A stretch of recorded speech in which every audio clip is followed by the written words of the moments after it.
Īlālā'ole, no leila o anakala kimo, Gerald kimo, kia ora ngā. Kofi mamu. Kofi hele kume e tukulo kamehameha. Oia ka mea ia, ho ike mai, ka nui o kana ike, no ke ia mea o Joseph Īlālā'ole, no kia mau Hula I mai a hiki ke ia Īola, a hiki ke ia a ike ia mawaina nā halau Hula, I ke ia mau nā, no leila, no ana kalakimo ua wao e nā homana he rui makaia, e mo e nui rumani I kau pili o lana mo. Kawa kai haneli a oi nā homana, kawa kai haneli a oia ka mea whitana ka ilo kia mau makahiki, ua paipai ia oe e mea e ho'omau I kia mau mele, a oa kui ko e hau maana Īola kia mau mele a hiki kia no leila, ko umahala nui iaia, kona paipai ana I ka poe o kia hanauna e ho'omau I kia mau mele ku'una. Ua ka ana like poe, a ua ka wāle e I hoi oa I kia mau mele ke kai, ke kahi wā a ka ua I ke oia I ka mea nui o kia mau mele, ma ka olelo, a ka ho'omau ana I kia no leila. O ka poe kino ana e mea nui ka ike lohi I ko leo na mo leo, no ke ia ka ike maka ana I ke mo hula ke kahi, no leila he ola ma ke ano ana no leila. Mahalo nui ke hele ana mai I hino I ka hata ula o ke ilikolani, a leila kia kaina o ka iu damas, ka iu damas, ua lea nui ka kokoli ka hiki ke launa me ia, ma ka paku iki, nao ere ua kuipu me ia, I ke ia, ka noe ke kahi, ma loko ke ala papa, Kumakaikya kami paha. Mamakaikya kami akamya wa ikiya ke kalena o kia kane. Mana ano itu? Na ano itu? Kalena kiko pau makapula ko kanimere kanimeni kaho kia na ke kanimea kalo ke kai romana e ikia na ke okuli ke momea pau aho paamei kai. Nunila ko aloha ya olua kailangan may alilay na nalilay kung makana Īlālā'ole anak lelaki mo may laugat lai terai au sama manihau amalie umapai tai numaila numaila nahala onawe terai nonawe nahala nonai taine yokaluano ikilawe.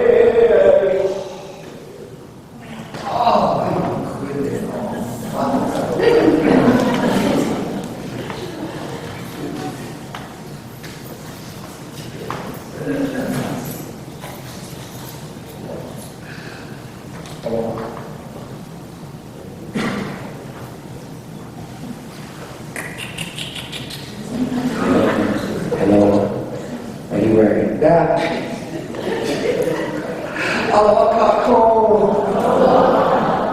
Mahalo for inviting me here to Hilo.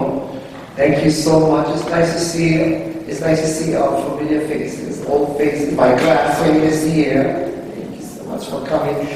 And then Kalena, I tell you, it's so wonderful to see you here, Kalena. All those early mornings at Bishop Hall, I come to my school. No, we come through early and we just have such wonderful chants in the morning about Hula and chanting and yelling and things like that. It was so wonderful to have somebody of a kindred spirit, because really at that time nobody was really doing it. Yeah, really. And things have changed so much. And gosh, this is my first time here, and this place is so gorgeous. Yeah, it really is. I mean, I thought it was just built just for me.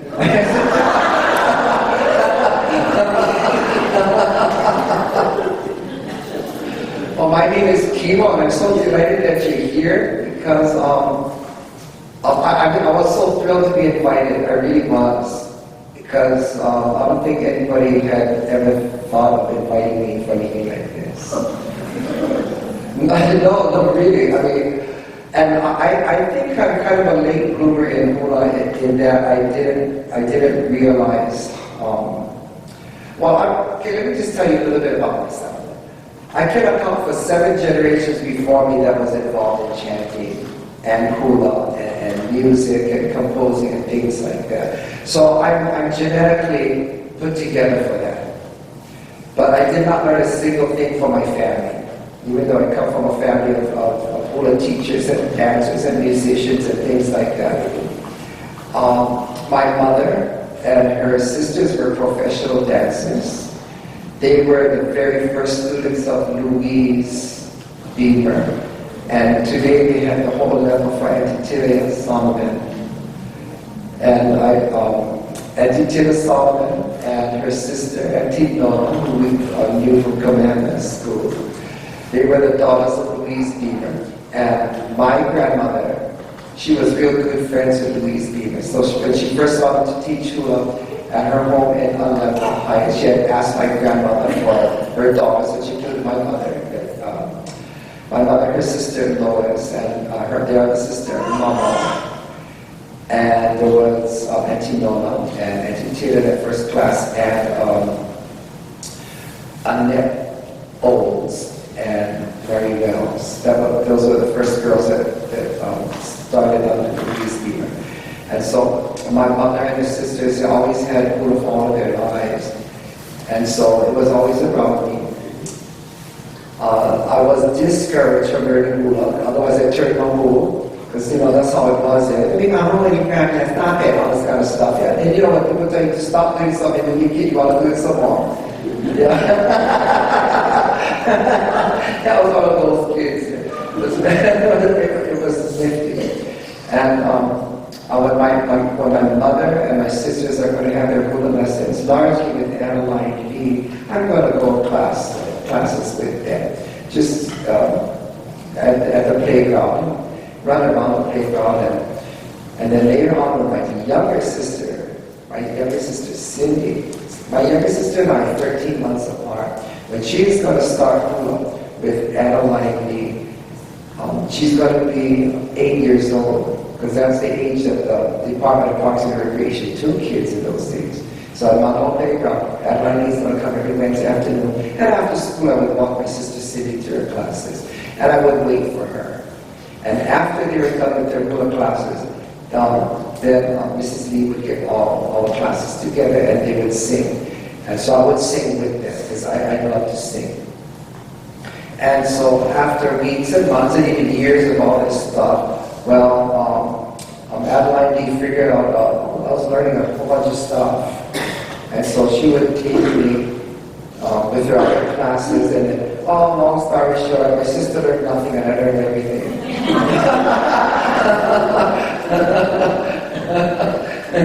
And I didn't quite, I think, get the richness and the value of what I was learning, but I was just there. And I was there with my Hula teacher so often, everybody thought she was my natural mother. Yeah, and so I always have to explain, no, I belong to somebody else, but actually she was my Hula mother. And so that's just how it was. And Adeline Lee was interesting, because she was the daughter of Thomas Malupo Sr. And I think everybody in this room knows who Thomas Malupo Sr. was. And so she was one of like a dozen kids. And Thomas Malupo, he was the one that took Helen Roberts who would collect all those chants. And the reason why they asked him to do it is because he was considered a Hawaiian language expert, and he worked for the Bureau of Conveyances and the tax department, so he knew everybody in the territory. And so when Helen Roberts came, she was a Hawaii, she didn't know Hawaiian language or nothing, and so it was Thomas Malupo that took her to people that knew chanting and all this stuff. And in all, they collected about 700 chants. And it was watching Thomas Malupo who took the words out of the mouths of chanters too. And even some of these people offered Thomas Malupo their books. And so he would hand copy. Those days it was Xerox machines, and they hand copied them. And so about 700 of these men. And so I think it was then that Thomas Malupo Sr. saw that this stuff was dying. And so his daughter, Adeline, had gifts. She not only could dance, but she could also sing. But she was very a'apo. Those days don't have tape recorders and stuff, yeah? And so she had a real retentive mind. And she did not speak Hawaiian, but she understood it, because Hawaiian was liberally spoken at home and around her and her relatives and everything else. So she knew her way around Hawaiian very well. And she was a storehouse of memories. And so her father, Thomas Malupo Sr., is going to send Adeline Lee to all kinds of teachers during her lifetime. Her first Hula teacher is going to be her aunt, Mrs. Baker, Mrs. Annie Baker. And then she's also going to go to Lokelani Richards. Lokelani Richards she taught Hula on Cartwright Road in Waikiki at her house. And Lokelani Richards was a student of Joseph Īlālā'ole. Now, Joseph Īlālā'ole is going to live in Kapahulu. First, he lives on Hollinger Street. Then when he marries for a second time, they moved to Lucky Mau Street in Kapahulu.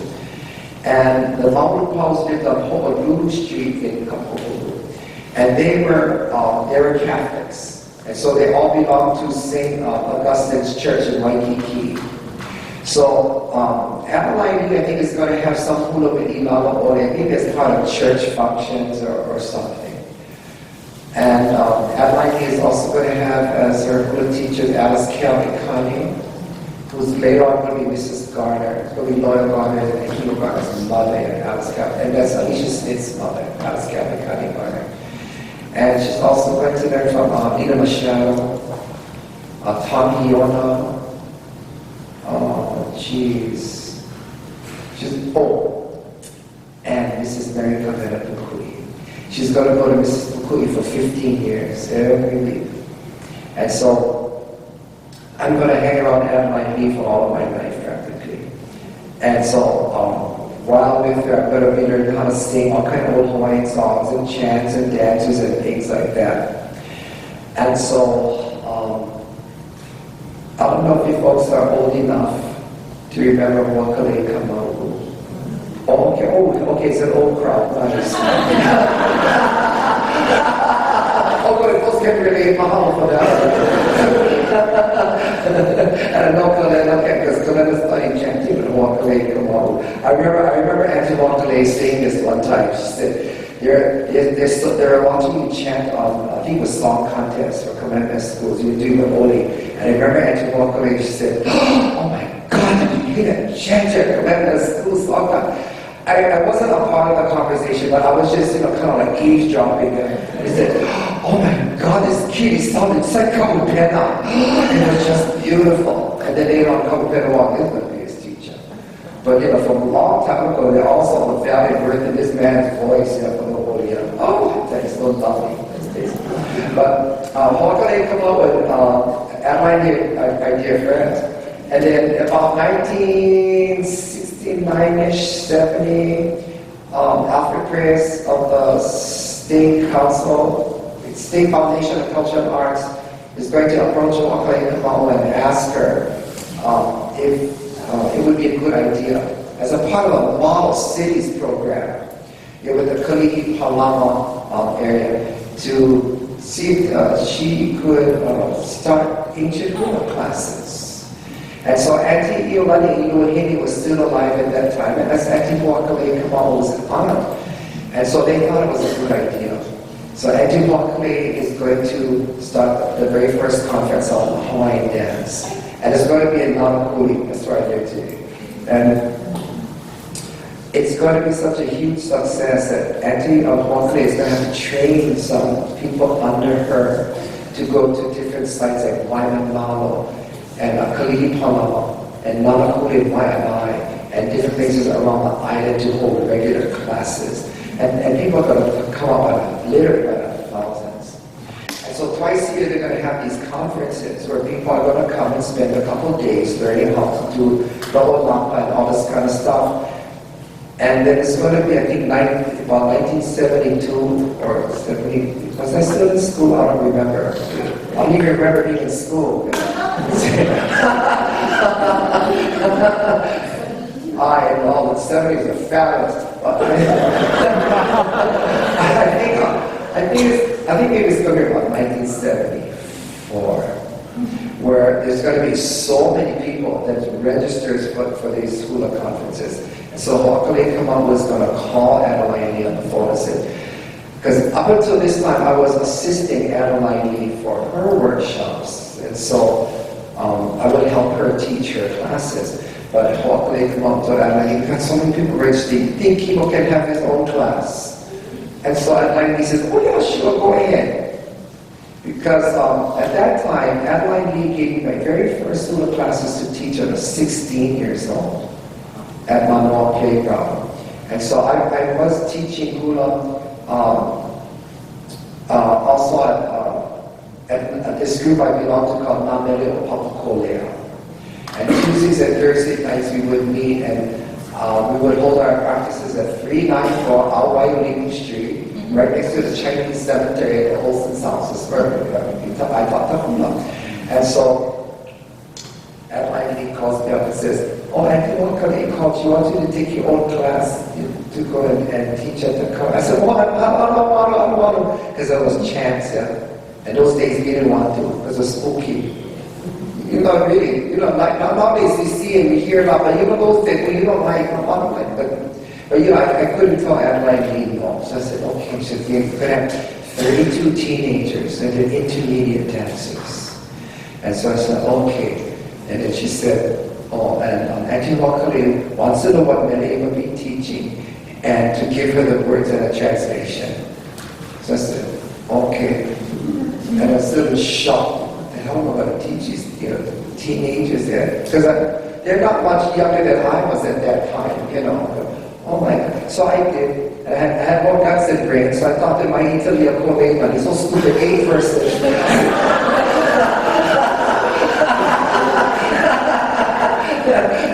But I was always in love with that church, which is thought Italy or something exotic, you know.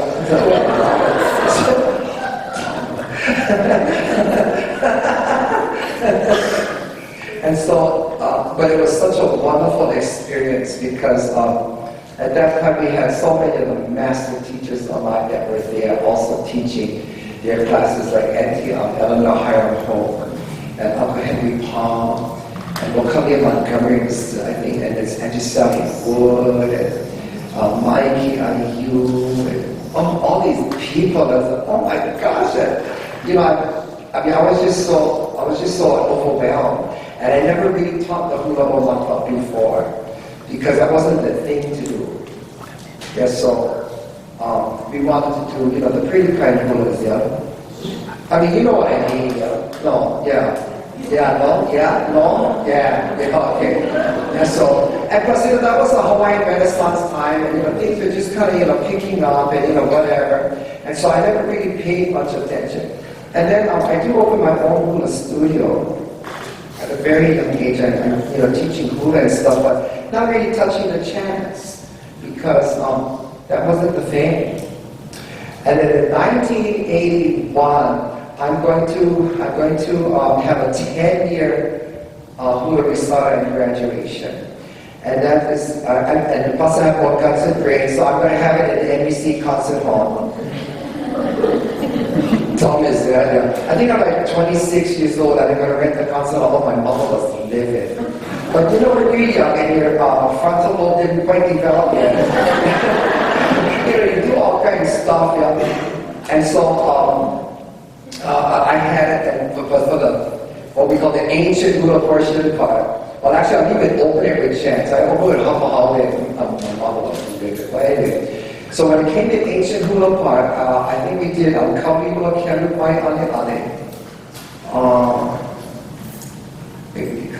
Loluna Kahale Kaimakama Aleva. Akilohana Okamani. I only ended up doing like 5 or 6. And so but we had like 36 hulas for the whole night. And so after it was all over, I went to Adelaide meet because she was there and I said, oh, what did you think? Oh yeah, you were there. You danced there.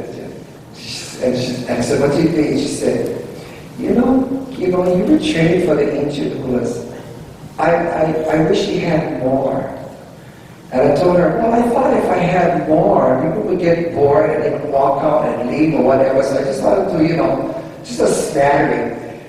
But she said, you should really have done more. I mean, she said nothing else, like, oh, the whole hulas are great, nothing, but only, you should have done more of the ancient hulas.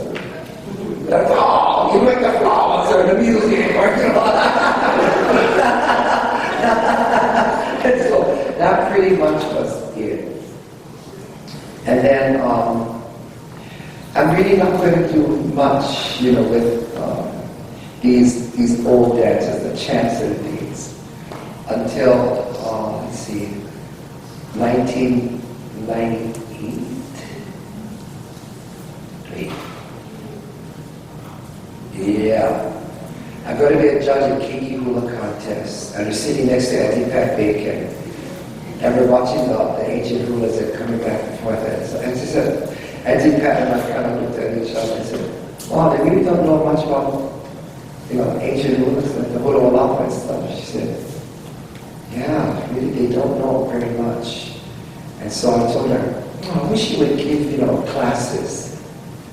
So Auntie Pat said, well, I've given workshops. I said, no, not workshops, but classes, you know, teach this stuff. And so Auntie Pat said, well, I don't want to do old. She said, you should do it. And I looked at her and I said, okay, I'll do it under one condition. She said, well, I said, you're going to help me, girl. I said, no, I don't want to teach her. I said, no, not teach. I said, you know, I really have not done much with these chants and things like that. So what I mean by, you know, maybe helping me if I forgot something, because when my teacher he went to Kavena Bukui for all those 15 years and everything else, he said, well, she passed on, Adelaide passed on in 1992. And that was something else too, when my Hula teacher passed on. Because when she died in 1992, I thought to myself, oh crap, she's dead now. What am I supposed to do? I don't want to be responsible for all this stuff. It's really interesting, like, oh wow, I want to do this. But Auntie Pat said that she would help me. So I said, okay. I said, I'll put together like a curriculum. And I'll come and I'll present it to you. So I did, and she said it was good. And so I started my first Īlālā'ole class in 1998. And there were 50 people that wanted to come. But then, as time goes on, people drop out, and they give the nicest excuses how come they can't come anymore. Oh, my son is getting older now. He needs me at home. Oh yeah, right. I can love your kids.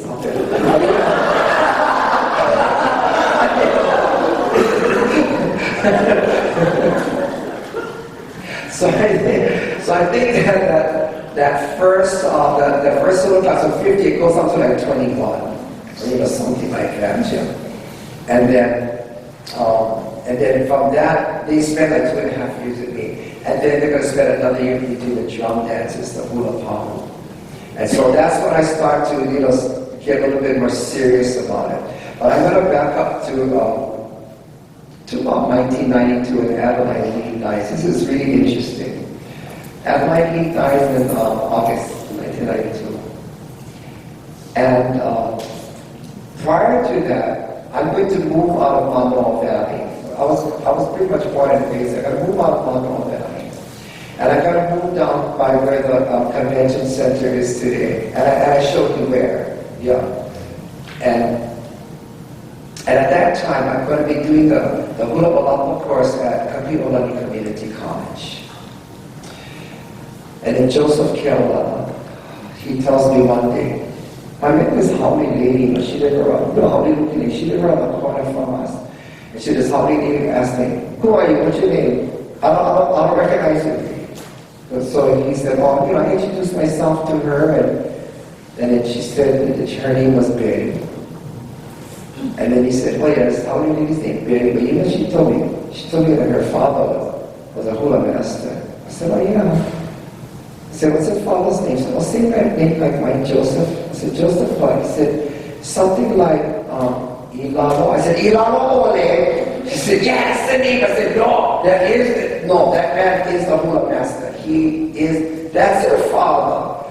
He said, yeah. I said, no, if that's her father, she's right. He was a master of hula and chanting. So he said, oh yeah, I told Auntie Betty that you teach hula, and she let me come watch. I said, shut up, I don't want her near me. Don't bring her to my class. I said, oh, too late, I'm going to bring her out. I said, oh, no. But luckily, it was toward the end of the semester, and the class started foreign hands, and it had about 30 big class those days.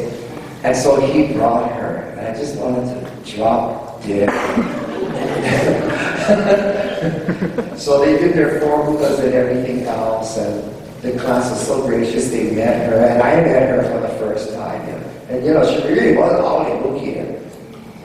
And so that's when she told me at that time. She said, "Where did you learn these dances from?" I said, "Oh, here we go." And so I said, "Oh, Adeline Mamu Pamki." She said, "Oh, I know her." I said, "Oh, yeah, she was my teacher." So she said, "Oh, yeah." She said, "Yeah, they lived on that. She knew Hulu Street, a couple of we all went to St. Augustine Church and whatever." She says, "Oh, yeah, Adeline, I know her." And she told me something very, very interesting. She said, "Those dances that you taught in class," she said, "we learned those in the 1930s.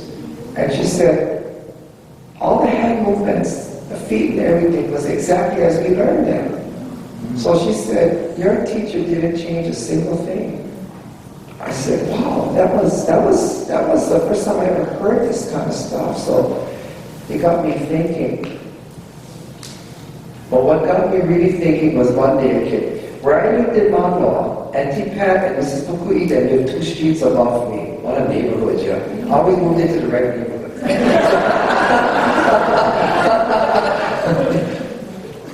One day I called Auntie Pat on the phone and said, hey, Auntie Pat, I'm trying to review this hula.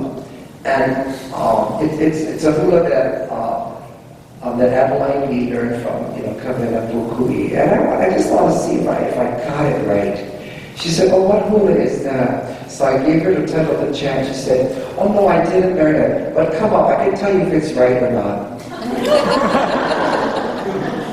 No, for real, so I hung up and how the hell she right? No, she didn't learn it. So I grabbed my ego, get in the car, I said, how the hell? I said, well, shut up, just go. So I went. So I said, yeah, I think that I'm here, okay. She said, okay, go ahead. So I sit down on the floor, just sitting on the sofa, and I'm dancing with the ibu and chanting and what I do. And then you're like, hey, no, Evelyn. So I look at her, and she closes her eyes, and she nods her head. She goes, yeah, that's right. I said, okay, thank you. So I said, oh, Auntie, what's bothering me? You told me you didn't learn this hula. How do you know when it's right? Then she told me, because that's an Īlālā'ole hula. I said, okay, but you didn't learn it. She said, no, the motions that you did were Īlālā'ole movements.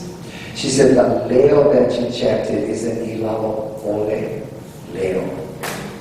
And so that got me to think, wow, these hulas come from somebody. There is a distinction, different kinds of hula styles. And I never gave it any thought before. Well, you didn't ask people questions before. Oh, I didn't learn this hula film, all this kind of stuff. And you just did it. You just went to hula, shouldn't you ask them something? No, you just, they teach you, you know what I mean? You don't ask, you don't, you just don't.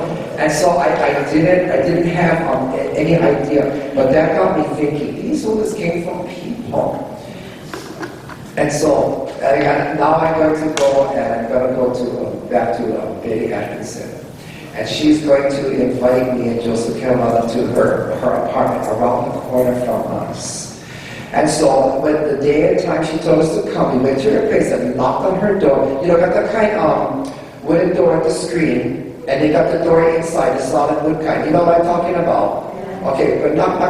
Okay, she opens the solid wood door inside. She goes, oh good, you folks are here. And she closes the door again. Okay. And we wait there for several seconds. And then she opens the door and then she says, okay, folks, come on in. So we go inside. I said, okay, stop, wait. Okay. She said, turn to your left, and on the wall was this big picture. It was an ink drawing of Joseph Īlālā'ole. She said, this is my papa. And if he did not put a smile on his face, I would not let you in my place. So I looked at him and I said, mahalo. Thank you. So kind of, don't turn your back into the picture. And go inside the living room. And then she went in the corner and she took off all these yarn names and all these things, and then she brought this steeple out, and then she said, this is my papa's steeple, it's 105 years old. And she handed it over to, I don't want to touch it. She hands it over to you, she goes, grab it, hold it. So it's like, hold it, like drop it, 105 years old. And she goes, go ahead, putty. So I just go, damn, She goes, no, I want you to putty on this steeple. So I started hitting it. I said, it's not bad, the sound. She said, this steeple will not cut it for anybody. Okay. So she retreats to herself, and so I get on the floor, and that's the same rule I did for Auntie Pat that I knew came from her father. And she was so thoroughly delighted. And so she said, I want to teach you the hulas of my papa. And she said, whatever I don't remember, she said, I'll call Pat and see if she will teach you what I don't remember. And so she called Auntie Pat. Auntie Pat told her, yes, I will do that. So they became my last teachers, in the 1990s. And so I got to learn more about this man, Joseph Īlālā'ole. And I wish I knew more about him, but I only know him really through his hulas. And he was born in 1873 at a place called Kanani, right at the Hula and Ka'u border. And Antipat said, oh, they called him Uncle E when they went to Hula. Said, oh, Uncle E, he was a cousin of ours on one side of the family and an uncle on another side of the family. And I think those of us who live in Hawaii go, okay, we can understand. Well, guess who we're not going to the prom with?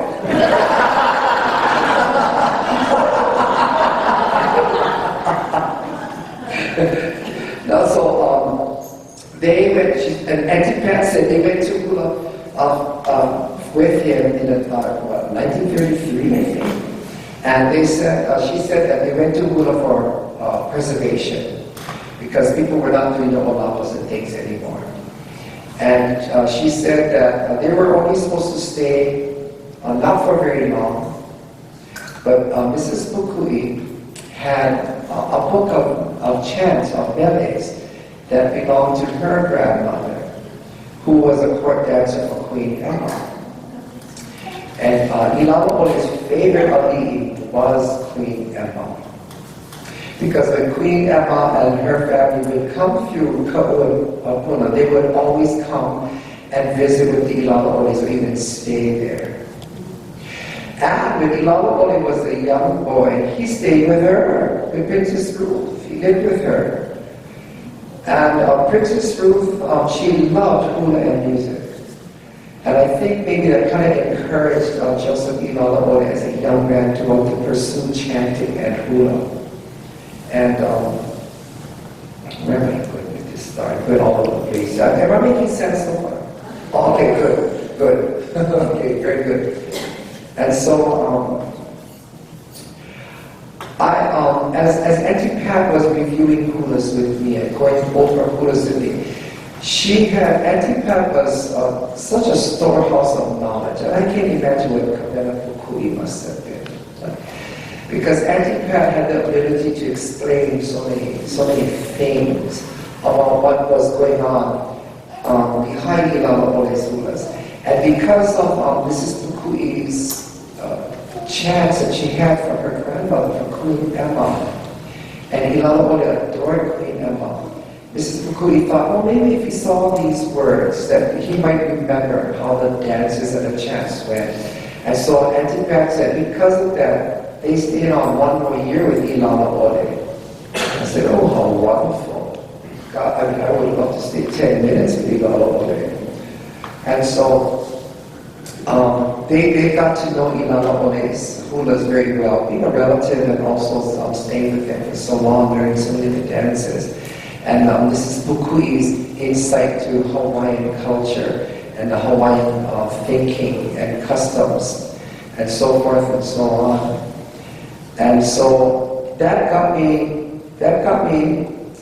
thinking about it in relatively the last maybe just a couple of years.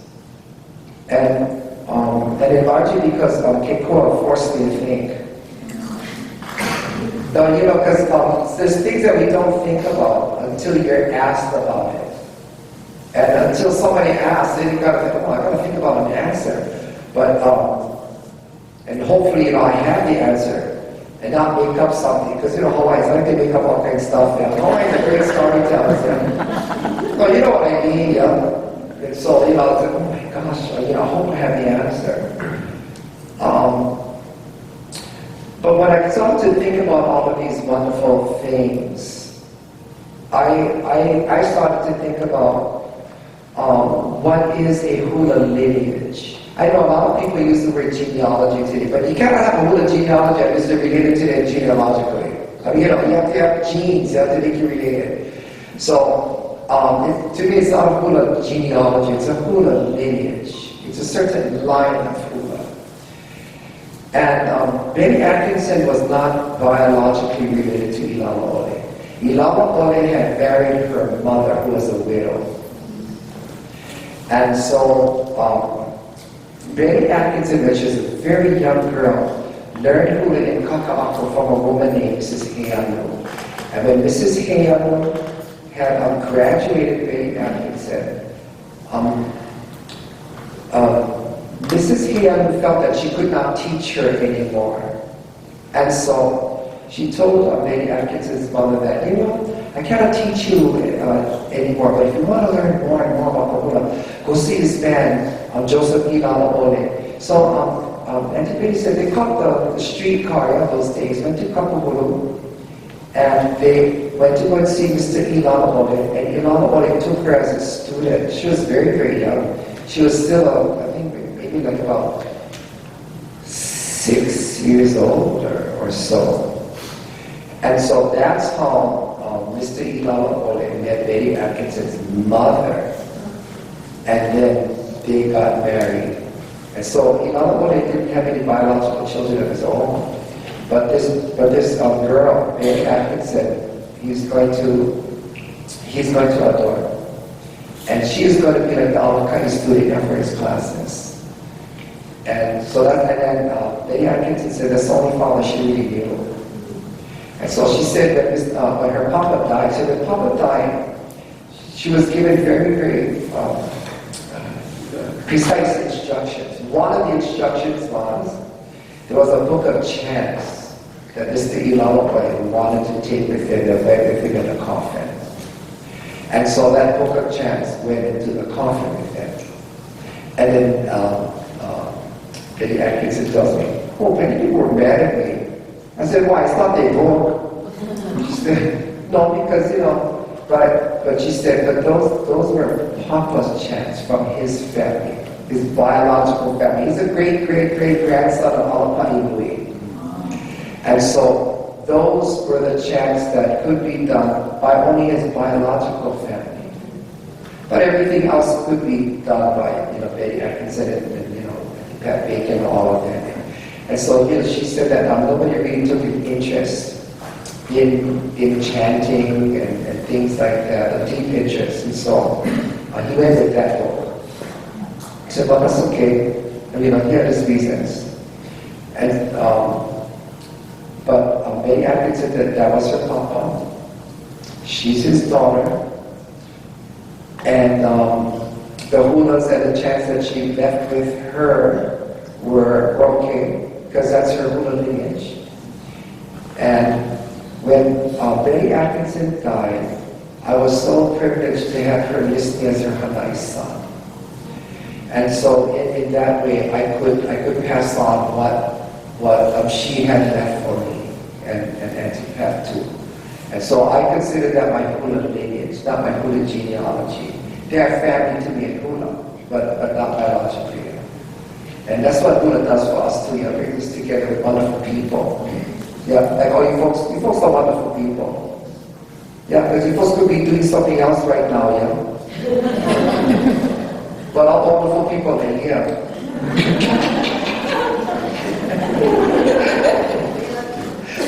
Absolutely. And so what I do is traditional hula because it comes from a tradition. And I know a lot of people throw this around, but traditional hula, well, where's the tradition? What, huh? You just can't see it. And it's interesting because I have come to learn that when you say that you come from a certain teacher, you should be able to show the movements that belong to that particular hula school. Or the way that a hula school dresses. And all those things that is taught to you and handed down to you. And that is to me what tradition is. It actually comes from practice from before you. And so I try to adhere to that as much as possible. If my teachers told me not to do something, I just did not do it. And sometimes I would like to do something, and if I'm not sure, I won't do it. Because I'm scared they're going to come and see me at 2 o'clock in the morning. Hawaiians are like that. And so we just don't do it. And And that's when I learned that there is a difference between manao and ike. You know, Hawaiians always say, oh, I want to know, I want everybody's manao. I don't want to know anybody's manao. Because manao is like an asshole, everybody has one.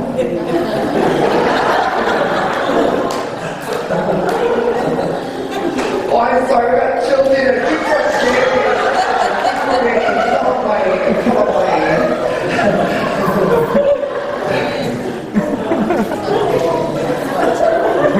So when it's people's ike that you love, I want to know what you know, not what you think. You know, I don't care what you think. I want to know what you know. Because of what you know, that's how I can make a judgment call. Yeah, from your ike, you're not your manao, so forget it, you're not your manao.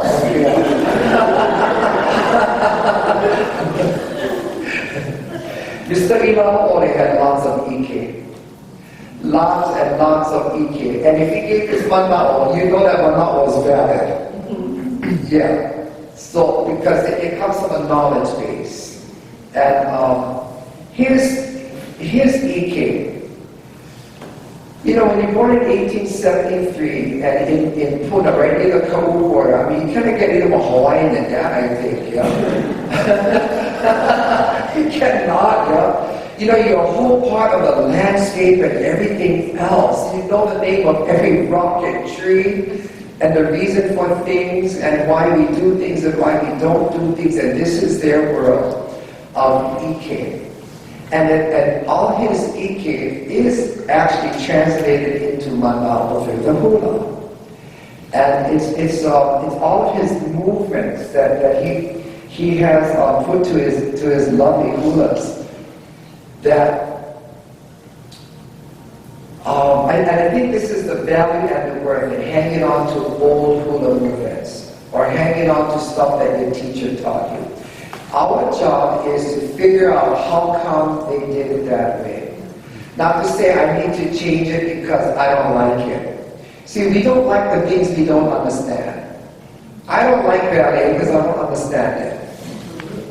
I went to ballet once, and don't tell Dwight. We went to the ballet. He loves ballet. I said, okay, we went to the ballet. Yeah, just don't tell him. I think it was Cinderella or something. And actually we had seats like, you know, a third row and stuff, you know. I mean, we were there had a good, oh God, just kill me now. And then Dwight was so wonderful and Mom, yeah, Mom, yeah. No, I just could, because I didn't understand it and I still don't. And I don't care to understand it. Because I don't have time. I don't even understand the hula, I don't understand ballet, you know. So the things that we don't understand, we kind of don't like. But that is not our job, you know. Our job is to figure it out. How come we don't understand this? I need to understand this. I was just talking to Kanai before we started, you know. We're all going to die not knowing what we want to know. We're going to drop dead not knowing enough. And so, you know, it is our task to try to figure out how come we did something, not to change it, but how come. And so, when I was trying to think about what we're going to be doing for tonight, I thought to myself, wow, what would be a good example to try and to explain to you folks the how comes in hula and whys. And there's a dance I pretty much figured out. And you know when you go to hula, nobody tells you anything. You know, they don't explain it to you. And when I have my hula Olapa classes, I think Pat got mad at me for one thing. The thing that she got mad at me for was giving my students too much information. And because I think I'm a school teacher, I just love handouts.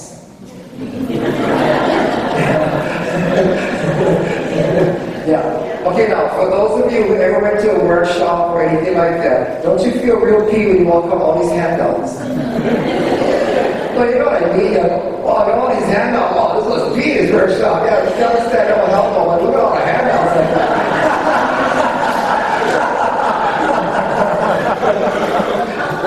No, I told Antipan, I said, you know, Antipan, my students are not researchers. You know, they don't know how to find this stuff. I mean, who the hell is going to go to every paradise on the Pacific magazine? You know, in the 1930s to find this stuff instead. No, you know, if they want to learn it, they should, you know, take it on their own initiative. And I know what she means. I mean, she worked at Bishop Museum, you know, so she can't find stuff. But, you know, for the person who is, you know, they go to work Monday through Friday, then they're going to come to Hula to me on Sundays. Well, if I'm at Kumo, hell, I got to give them stuff, yeah. And so I gave them all that stuff. And I told Etipat that to me it was important. That they could get as much stuff as they could. And then that would further them to thinking about their hula or the time that the hula comes from or stuff like that. And then, you know, and we don't have the people alive nowadays that we could actually talk to. Not like in the olden days, you know. I mean, even when I was younger, I mean, not that I'm ancient now, but you know, so many changes have gone, especially through hula. But at least I grew up in a time where we could, I mean, hell, and Mrs. Pukui was still alive. You know, Auntie Peck Baby was still, you know, all these people, Auntie Mackenzie was still, you know, we could ask these people, you know, Rupert like Johnson. But, you know, they're not around us. And so we would ask, you know, so it's our turn now. You have to start giving out the answers. And so it's our job to try and find things out. Now, there are certain characteristics too that go to Īlālā'ole dances that are characteristically his. Like, for example, all his Hula movements are flat on the floor, just plump, flat. The entire foot touches the floor. So that means that you have to always bend your knees. And it's going to be your knees that's going to actually propel your hips naturally, so that you have to shift your weight this way. So with your feet are flat, that's your foundation, and that's what's going to allow you to go and shift weight. And the Hula does not go out straight with the toes forward, but at a 45-degree angle. That's one of the characteristics of Īlālā'ole Hula. Another thing is this lele uehe. It's literally a lele and uehe. There's no tap or brush. It's just a lele, and guess what? Oh, uehe. Ah, there you go. So, you know, there's no step and a tap, yeah, and a uehe. It's just a step and a uehe. It literally is a lele uehe. And so that kind of tells me that, wow, this must be a real old method of dancing. Because it's lele and uehe. And even his ki vavai, you know, the ki vavai is, you know, and then you bring your foot in. And a lot of Hula schools have the uehe there, but it's not there in Īlālā'ole. It's just ki vavai. I didn't say uehe. And yeah, so it's very pure. You know, when you look at his foot movements, really, really lovely. And his hand movements are also very, very fluid. Real nice hands. And the hands are very expressive. Etipat said, oh, when he went to Hula, they would have to, you know, work on their hands and keep moving their hands for nice, fluid hands. And Antipat's favorite hula was Puana Kamakani, Hula Kuhiliwa. It was known that Puana Kamakani Laera. And I asked Antipat, how come it's your favorite hula? She said, because I have pretty hands. And you know, they always work their hands together. And so, you know, that's one of the characteristics of his hula also. And what else can we say about? Oh, and he also had a very, very, very precise level of hands. anything that has to do with the Ali or the gods and the goddesses are above your head. Because that's in old Hawaiian custom, that's where Alis come from, the gods and goddesses, and they're always going to be above your head. Your head will never go above the heads of Alis. And so when Hawaiians had portraits of Alis, you put them up high on the walls so that your head doesn't come equal to theirs or above theirs. And so in the Hula, those hand levels are there. So when you describe hills and mountains, you're going to stop just over here. And then, of course, anything in the ocean and stuff is going to be below here. And also, in the Īlālā'ole Hulas, even when you describe a lei or put a lei on, it's confined to over here. It doesn't go above the head. Because even when you give a lei to an Ali, in the old days, you would never put your hands above their head. You would take the lei and then show it to the Ali, and if they like the lei, they would not, then you don't give the lei to the Ali, but you give it to the attendant. And if the Ali wanted to wear the lei, then the attendant would put the lei around the neck of the Ali. But those days, they didn't have the leis already tied here. You would tie it around him. And then you would do the hula for that accompanied the lei, giving a medley lei. And often, more often than not, they're done in a seated position. That's why the hula noho were very, very important in the olden days. So that you dance at the feet of the beloved Ali, and they're not above them. So Īlālā'ole took very, very special care, in putting labels and where they belong. And that's why when I used to judge the hula contest, I used to watch and say, oh yeah, they don't know the old customs, because you don't see it in the hula. And so this is the kind of stuff we learn from Īlālā'ole's choreography. How come he did these movements that way? Well, the hula that I had decided to talk about this evening is called Īlālā'ole. You folks know Īlālā'ole, huh? You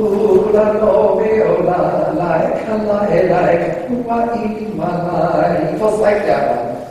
Oh, I hope so. Good, because it's all I have.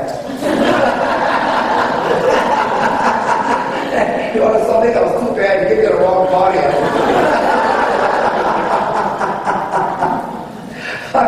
I've always loved Īlālā'ole too. And Īlālā'ole is in honor of Queen Emma. She's addressed as Kamoha'i in this chant. And I think a lot of people don't realize that Kamoha'i was another one of her names. But a lot of times Hawaiians felt that the name of Ali was just too sacred to use, and so they called it by another name. And it's always interesting to see contest fact sheets where they say, oh yeah, our hula hala is going to do hula nobel, and it's for Kamoha'i, an ancient chief of Kauai. Okay.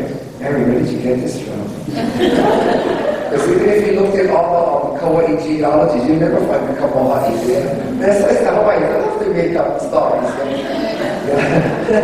Well, it's the Kauai that's got to be an ancient chief. Yeah, we'll put that on the paper. Yeah. And so Hawaiians will pass it down for generations.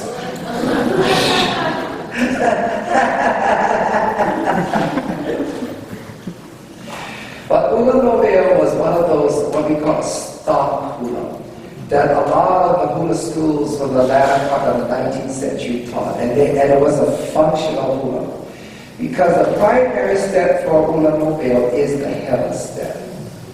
And so it teaches your hula students how to do the Hela and to execute it properly. And so Īlālā'ole, this was the function for Īlālā'ole, part of it was to learn how to Hela nicely. And also it introduced the hula student to the lele'uehe, so that they put lele'uehe this way. Yeah. And then the closing figure has a key vavai. So these hulas also had function. So this was one of what we call one of the stock hulas, so that the hula student can learn how to do these movements correctly. Some Hula schools did Hula Novia with Uli Uli, and I also learned a version of it with the Pu Ili. So it does have its place with other kinds of Molapa kinds of dances by other Hula schools. But what is so interesting about Hula Novia is that it's descriptive of color. And that's kind of hard to do in Hula because Hula depends on concrete words. You have to make concrete movements. And so color is also going to be, evoke images of mood. Now, this is one thing interesting about the Hawaiian language. We don't have an old word for green or blue. You know, green, but and then polu for blue. But in the old ancient language, we don't have words. We don't have terms for those words. Hawaiian saw color as a continuum of hues and shades. And so, nice deep greens and so when we look at Ula Novia, you folks all know Ula as red, or Ula Ula. But Ula also means an intensity or something, like ku, kapu, no, Ula. It's intense, it almost vibrates, Ula. And in Novia, it glows. So a lot of times when I grew up and I saw translations of Ula Novia, it says shiny red, the sun glows like a shiny red upon the Īlālā'ole blossoms. But when I saw Īlālā'ole's opening motion for Ula Novia, when Auntie Pat first went over with me, it goes this way. Ula Novia, then he just said, I was thinking to myself, what the hell is this? But one day I was at home in Nanakuri, outside on my sidewalk. This is going to be about maybe 5:30 in the afternoon, and then I saw it. The whole sky, the whole valley was orange, like the color of Ili. You folks ever saw that? Everything turned to Ilima orange, and I went, oh my God, this is Ula Novia. That's why the motion is that way. Everything is colored with the sun and the orange color. Said, that's what it is. I said, isn't that something? I said, what is Īlālā'ole? It was something else. I said, that's what it is. The whole of nature takes on the color of Ilima blossoms. What a beautiful description. And then it's that time of day, that I like that time of day, right before sunset. I like early in the morning, and then before sunset. Those are the two types of days I like. Because that's the end of your day, everybody's winding down, you go out, you feel good, it's a feel-good time of day. And then the second verse, Īlālā'ole does Akalai O'onohili, with the left hand going to above the left brow and the right hand going out like this. So look how clever. Lai is a cape of a point of land, but Lai is also your forehead. So he uses both of the meanings in his choreography. And then you're looking there at Cape Nohili, isn't it pretty? Akalai O'onohili. And the next line, you're supposed to know Nohili on Kauai. It's not that dry and hot over there. No, it's dry and it's hot. It's worse than Namakuri. But it does, going the point of Nohili, and there's an outway, like a brook, a ditch of water that flows, and the outway has ginger flowers. So in all this heat, there is coolness and beauty. But it's so beautiful about his motion, the outway.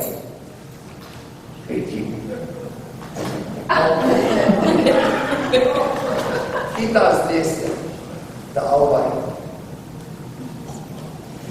That was not an way. know, he could have done our way, you know, like how we dip water and stuff, but he did it and said, oh gosh, I know why. The our way, and you know what the name of your armor is? It's the Aulima. So he uses the Aulima to show us our way. Isn't that clever? Isn't that beautiful?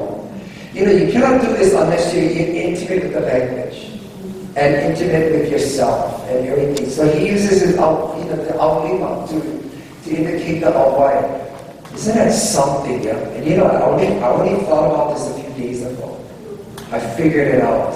Īlālā'ole is something else. They're using the Aulima for the Awai. Damn, yeah.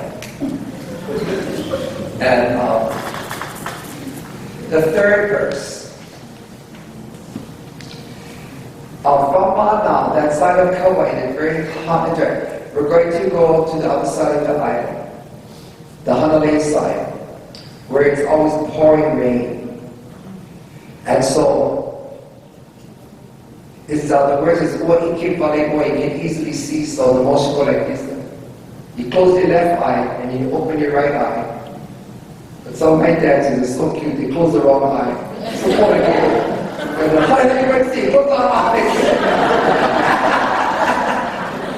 and all the telescope and Ed said that's a modern motion. That's the telescope. And I was thinking to myself, modern. Or what she meant was post-contact motion. I said, modern.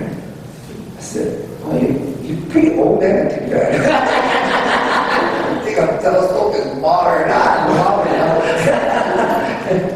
But that's how we incorporated into something, because telescope, you can easily see the pouring rain of Hanalei. And so, in the beginning of the dance, you go from one side of the island where it's dry and hot, and then you go to the other side of the island where it's pouring rain. In the Hawaiian mind, that is showing an inclusiveness of the whole place. You go from one extreme to dry and hot, to wet and rainy. So that takes you to completeness. And then the next line, again, is going to take us to another color. And it's Lipo Lipo. And so Lipo Lipo is a deep, dark coolness. It also invokes a feeling, Lipo Lipo. And for those of you who have been in the mountains, and you can feel the Lipo Lipo, and you can see it. And that's what it is. And you think to yourself, wow, we started from Īlālā'ole, and now we're coming to complete this with the Lipo Lipo. Every shade and hue is going to be included in this dance. And you know, even in the old Hawaiian prayers, they have these elements of completeness, like when they pray, o ku kia, you know, you go from the smallest to the largest, to the whitest, to the blackest, and you know, everything else there.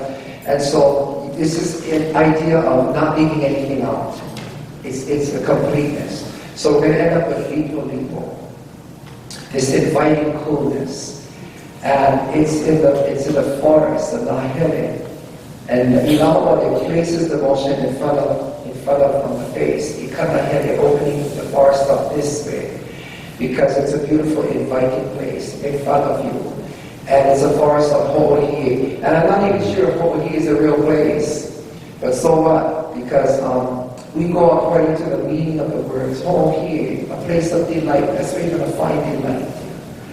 And then we go Ha'ina mai kapuana, no kamo ha'ino heino. And in the melody, all these nice and wonderful things.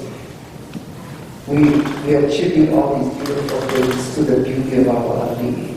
And that's the love that we Hawaiians have for our ali'i. And they immortalize in these words. And so that's why I have selected 3 folks, Hula no Veil. And before I forget to say anything else, I just want to say that Īlālā'ole was a genius in the Hula.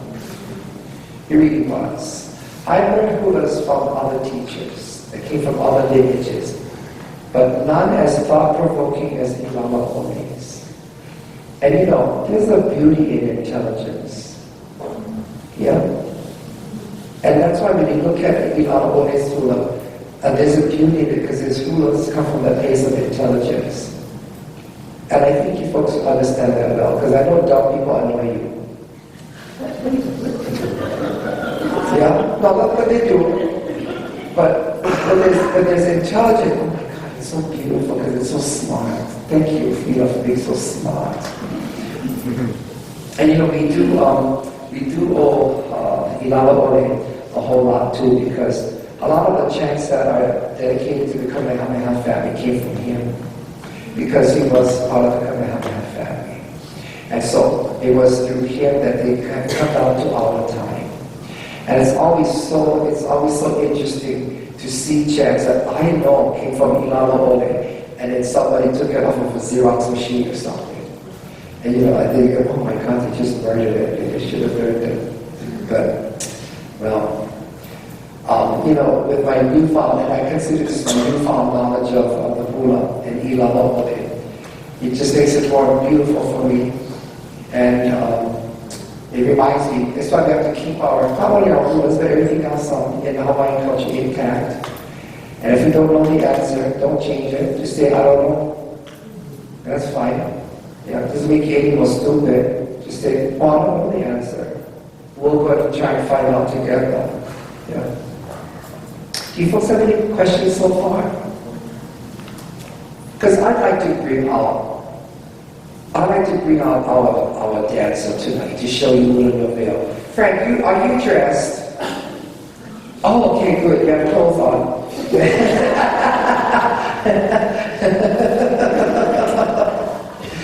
Ladies and gentlemen, I would like to introduce to all of you Mr. Frank Thomas. And I know a lot of people know him, and he has been learning the Hula Malapa, the Hula Pahu, and the Hula whatever from me. And he is wearing around his wrist and his head legs made of Īlālā'ole, which is mock orange. Īlālā'ole loved that.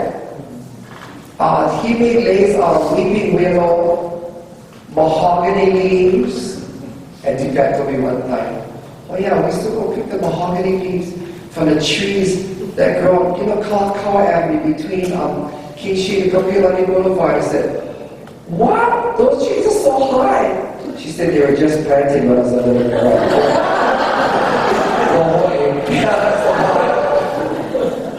But that's how we made the ladies, you know, and plumeria. We would work for the Hula Olapa. And the skirt that he's wearing, this is their graduation skirt from my Hula school. And we use paints from City Mill. Īlālā'ole, they painted their uniforms, and also used wax crayons to make their pahu.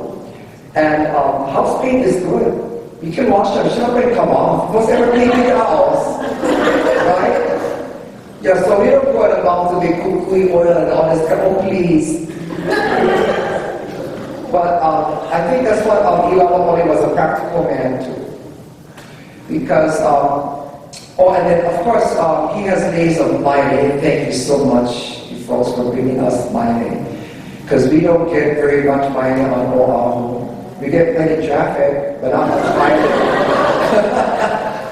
So he's wearing, you know, lace too, but what was more important, I think, for Īlālā'ole and Īlālā'ole's in time, because even for great people in Lima, it doesn't matter what you wear, because what you wear doesn't make you a better dancer.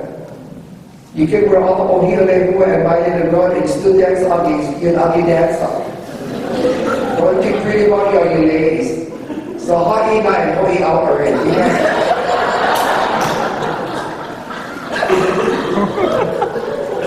Oh, but it's good. It's the practical side of Hula. You know, sometimes you get carried away. You have to put the kuihinis and all this kind of stuff. Now, you know, but one thing beautiful about my Hula teacher, Adeline Lee, she never made plays.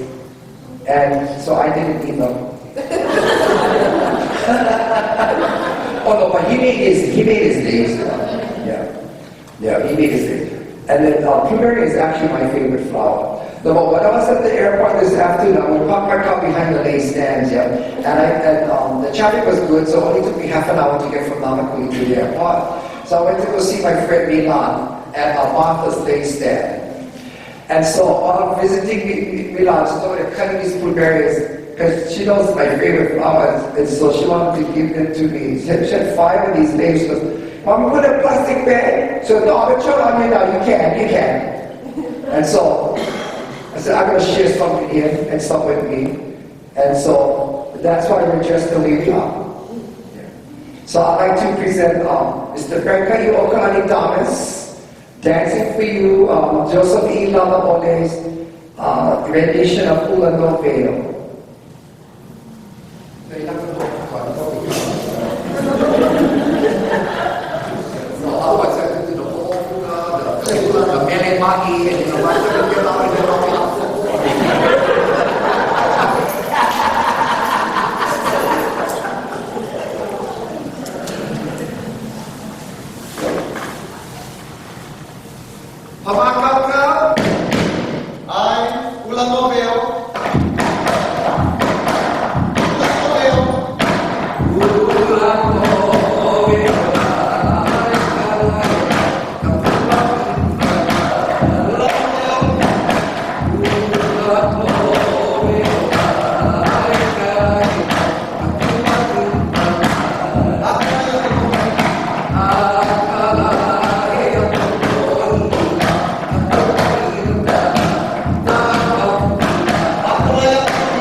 Now can you think of any questions you'd like to ask? No? No? Don't wait till you're in the car, it's going to be too late. Go ahead. I was just interested in how you see these traditions that you've been teaching, how well you pass down to future generations. Oh, that's a nice question. Thank you. In 1998, I had my first Hula class where I wanted to teach a course on these old dances and chants.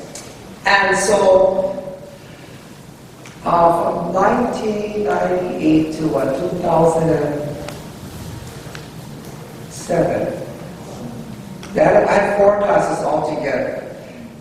And so I have graduated about 120 something students. Not everybody wanted to be a teacher though.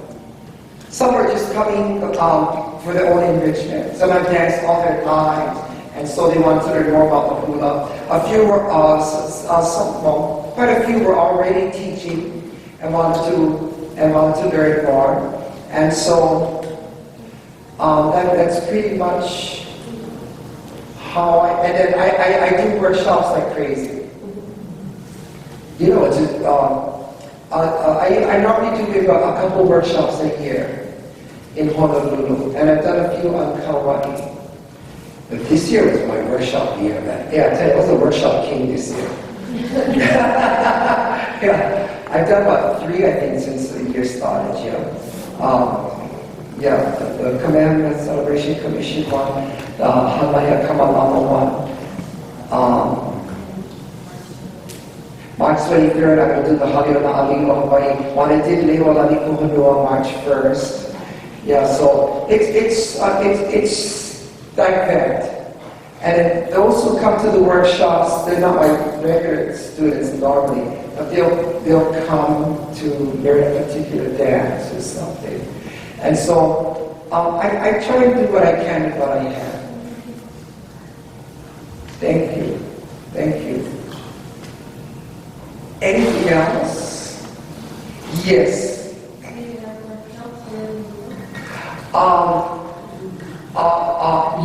Tomorrow I have one for a career healer.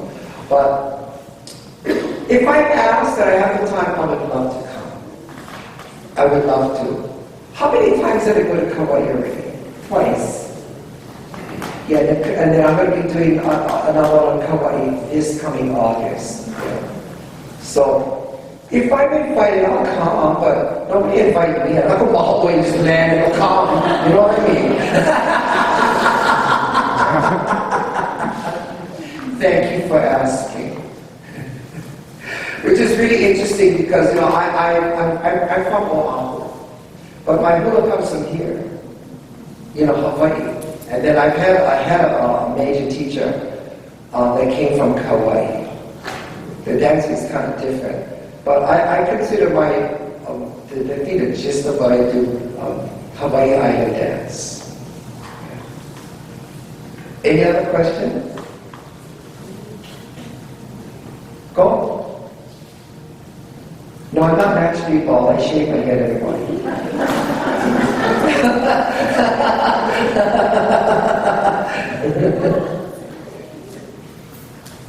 For real. Okay, go ahead, my friend. Of the students you have taught the Īlālā'ole Hula traditions, and if they have continued to teach the Hula traditions, have you seen any change or any shift in the choreography to fit? I have seen students whom I have taught, you know, Īlālā'ole Hulas to, and I have seen changes that were not intentional. They have forgotten something, or a lot of them had teachers before they came to me, so they don't have those particular hula habits that, you know, Īlālā'ole had. And so I would see maybe some stylistic differences, but the movement's there. So that's the kinds of changes I think I saw. But I actually kind of instilled the fear of God into them. Yeah, you better not change this down. Yeah, you want to change something, you make your own change. Don't change their changes. Well, because that's how I was taught. And I first started learning hula in the 1960s. And at that time, not too many people did the hula malaha or the chants. And so we were kind of scared about making changes. And I was told, you know, don't change this. And then of course, if you first remember Auntie Alice Makilo. She's from here in Honoka. They married to Alice Makilo. She had that cold. She was scary. She said, you know, I have learned hula from, what's her name? Mr. David Kaho'alewai. He was Prince Pumilo's champion. And he told me, you make a mistake, any of the words or any of the hulas, you're going to die. Okay. Well, I think I never learned hula from you. But you know, they said things like that. Or they would tell stories, you know, of people that, well, yeah, I don't like to teach that hula, you know. Oh, I never did. You know, my auntie, she taught that hula, and she made a mistake. I shall heart attack right after. You know, all that kind of, no, when you grew up with these kind of stories, no. That's why I didn't want to teach hula a lot more chants when I was younger. So when you came to my Hula studio, you really did not learn that stuff from me. Because, we didn't want to do that. And plus, Īlālā'ole was still alive. And if you folks ever saw her dance, wow, but her feet not touching the ground and all. So it came spooky. And so I never like to spooky hula. I want to do the pretty things. The brothers casting around, the album and all this kind of stuff. That's pretty things. Then come over to lecture, hello, nice, get out there. So that's how we grew up. The chants were spooky. And so no changes. But even though they came to us largely in a secular way, but somehow there's still, I think, still kapu residue. So, I attend church every Sunday. I always did. People say, why do you go to church? I teach Hula, so and they don't get the connection. Remember, I teach Hula. It's a spooky world out there.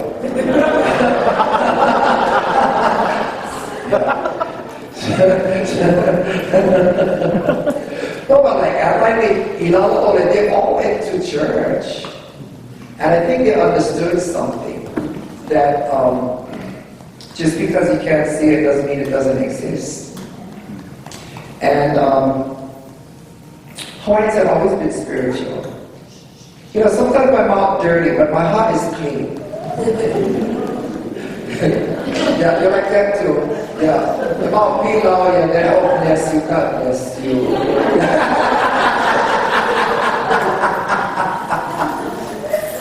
No, but Hula is spiritual. I know there's a lot of people too, but that's not all Hawaiian gods and blah, blah, blah, and who cares? It's a greater being than you. And you just have to believe in that there's something greater than you. And we don't have complete knowledge of how the ancients prayed. And Daddy Gray said, you must know what Daddy Gray, the last living vital kahuna. You know what he said? Thank goodness Christianity came, because the old prayers are so long and so many. Now we can go directly to God.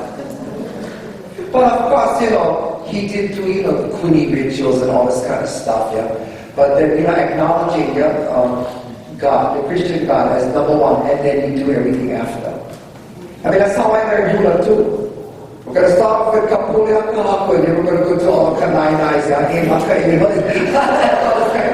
but that's how it is. You go to the hierarchy, and then we probably do the Hoku every day, and then we go to church Sunday. And it works for us. It does. Well, it works for me. Yeah. And so, when you have so many of the students who learn ancient Hulas and things and I do believe it's like a residue maybe. We have to protect them from harm for their kids. Because Hawaiians always know it falls on the weak ones, your children. Or, your family members. So you don't want that kind of stuff to happen. And so, I take all precautions. Pika in your house. I'm wearing TV right now. I don't trust them if you don't.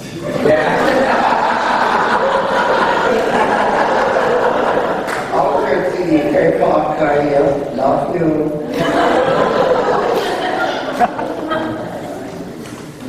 No, because you want nothing to happen. Yeah. What's that again? What else? What else did I ask me? Go ahead. Can't ask me anything tonight. Don't worry.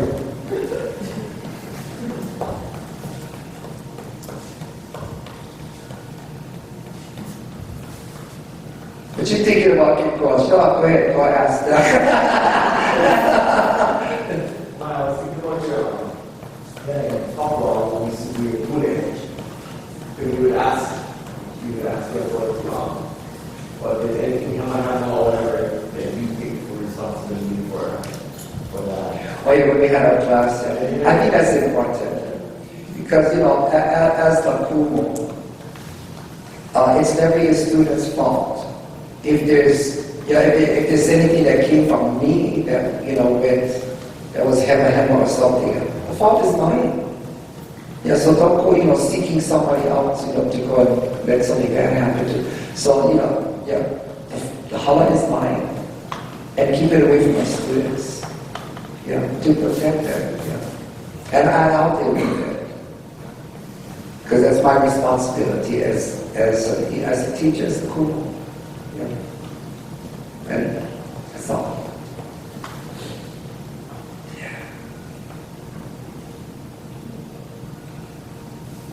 Yeah, it's the condition.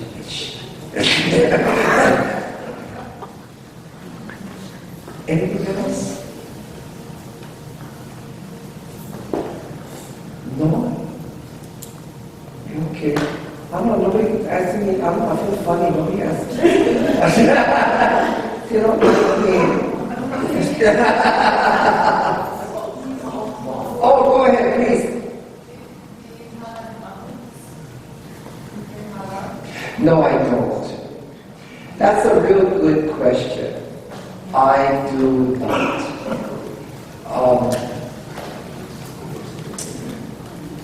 I did learn that kind of Hula when I was about 13. And that is a way of life, that type of kuahu, and to hanai kuahu, and all of that kind of stuff. We don't live like that anymore. We just cannot. The only way it worked, I think, when I was that young, and I had it for maybe about 10 months, not quite a year. And Tipuanani had that kind of Hula too. I didn't know. She was shaving me before. About tutuhina, kuahu, and all this kind of stuff. Yeah. And it's stuff that I think people really don't talk about because it was considered spooky. But you see, if you don't feed the kuahu, it will feed off of you. And I think at that time, when I did have it very young, when you're young, you can keep a lot of the rules. And my teacher was very smart, that every time I left Hula, all of that was released. All the obligations were released. But there were certain things that you could not do because even though you were not amongst, even though you were going out into the free world and you were leaving the sacred things of the Hula world, you still had to be clean in the eyes of the Hula goddess. But all those regulations and all those prayers and things like that, they're very cumbersome. And it's a difficult way of life. And Īlālā'ole lived that life. And she was dedicated. But Auntie Īlālā'ole said something. One time she said, it was 10 times harder for us to do the Hula the way we did. But she told us, but for you folks, it's going to be 100 times harder. And I know what she means. Because even as we look at Hula today, it's changed so much. And a lot of it that is passed off as, Hula kahiko really isn't. There's no tradition in it, or there's no lineage that you can clearly see in it. So,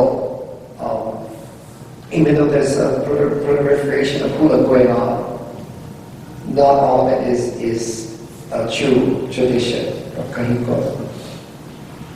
Yeah, but that's a good question. Did I answer your question? Oh, okay. But you're not interested in that kind of stuff, that don't. No, because I know some people, that, put up a kuahu and all this kind of stuff. And I actually saw it, and I saw plants starting to wilt. I say, on a kuahu, your plants don't wilt. They stay fresh, and could stay fresh for months. The lembu is still in bloom, and you look for no dirt, no nothing, it's the branch, because it's so sacred, it's so kapu. So I've seen people who try to do it today, and cannot, and then later on, they get sick and things like that. You want to like, no, I don't like. Just go to church on Sunday. It's a good old place.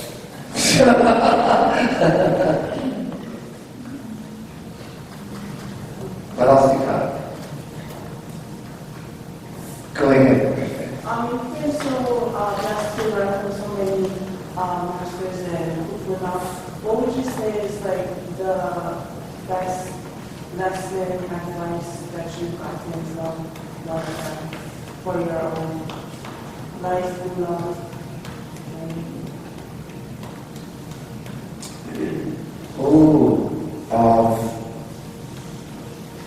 Here's another question.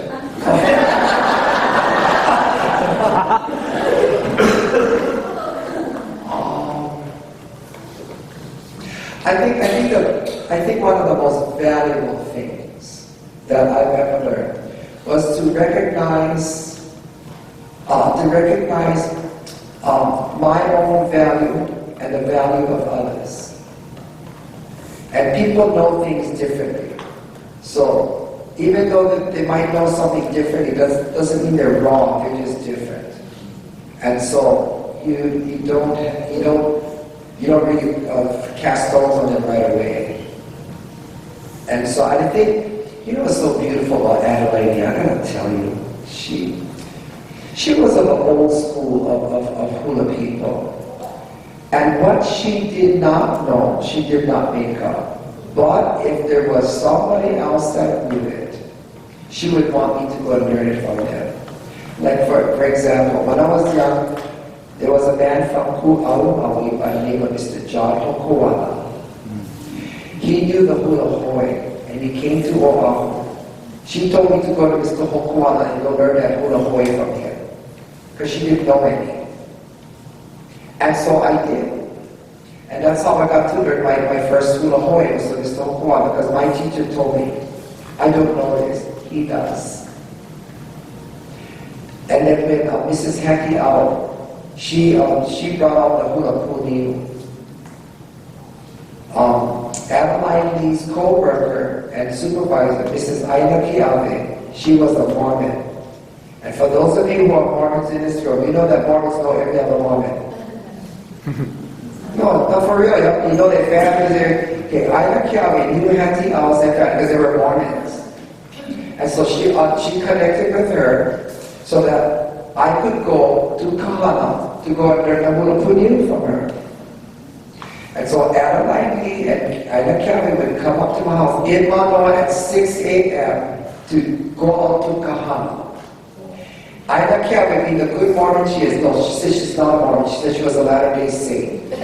She said because a Mormon is a book. So she I'm a Latter-day. And she followed the speed limit. It took forever to get up to Kahana. Yeah, Kahana in those days was spooky. And the California grass and all this kind, not like how it looks now, And then she came to Kahana, I think it was the first left, I think Chalk Farm Road, you turned in. And as they really get there,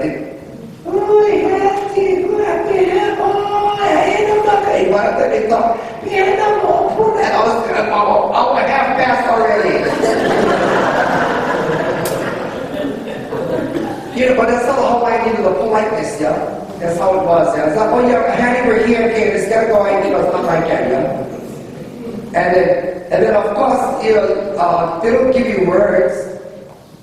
So come over here, do the hula, and okay, do the hula. And so, when I pound, I had paper, actually like big long package and pencil. And I try to write words down, that I remember. And then, if I can remember all the stuff, by the time I got to the tunnels, I was going to be okay. And so, and then Mrs. Al, she was gracious enough, to teach me other things that I did not know. But this is how the teachers were before. They recognized what they knew and what other people knew. And so they weren't going to make it up. But they were going to, and they allowed me to learn more than what they learned. Adeline Lee said in public one time, we were at the Joe Student Dance Studio, and what's his name? The religion teacher, John Charlot. And then they had a panel of people, and they were asking me questions about Hula and stuff. And they kept on needling me about like this Aho kind of question, and Hula's a religion and stuff. And I kept kind of skirting my way around it and stuff. And my knee had enough, and she came up to the audience and she took the microphone and then she told everybody, Kimo had a lot of teachers of Hula, and very good teachers. And Kimo knows more about Hula than I do. And then she walked out, and then everybody walked out after her. So I said, I guess we pouted. But that's how much love I think the old Hawaiians had. And when I really think about this kind of love my Hula teacher, she wanted me to learn more than she did. And so when I first started my first Hula Olapa class in 1998, and we had it Unikia in 2000. Then I talked to her lightly. Well, she was dead. I said, it took me quite a while, but I hope you're happy now. I did a whole program on your ancient Hulas. Well, she didn't answer me, but I think she had me.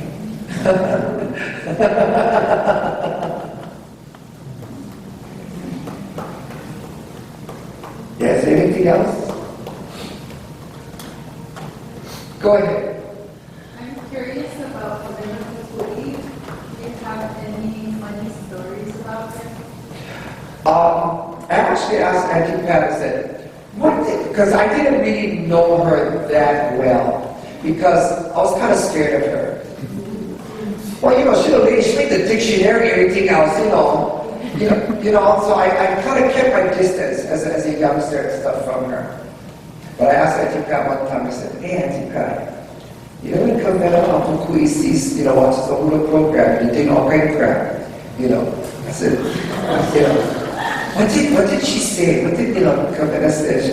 Well, she just said, oh well. And what? And then what? But she did no, she just said, oh well. Oh well.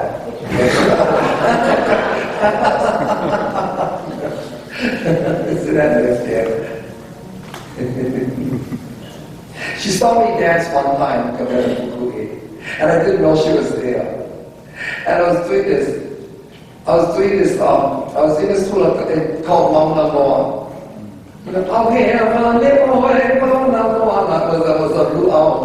And those days we go to the luau, we dance any kind of, we lift up my leg, I didn't come in and who you see over there. It was about the napkin,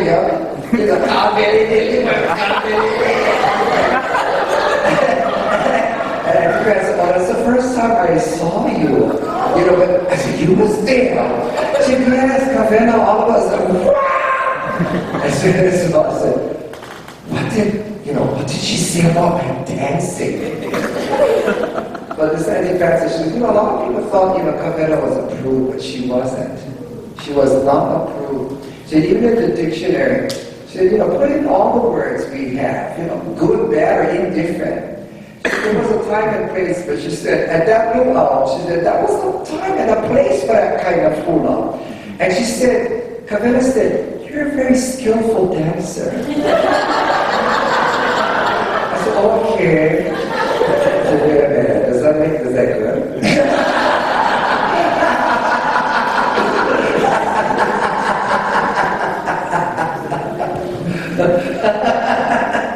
It was fun little day, We don't have that kind of luau's anymore, No, we hear the music in the pocket and just dance at that luau,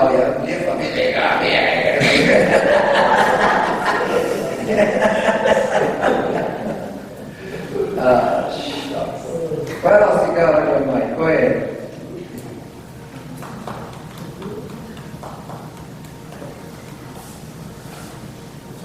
Go ahead.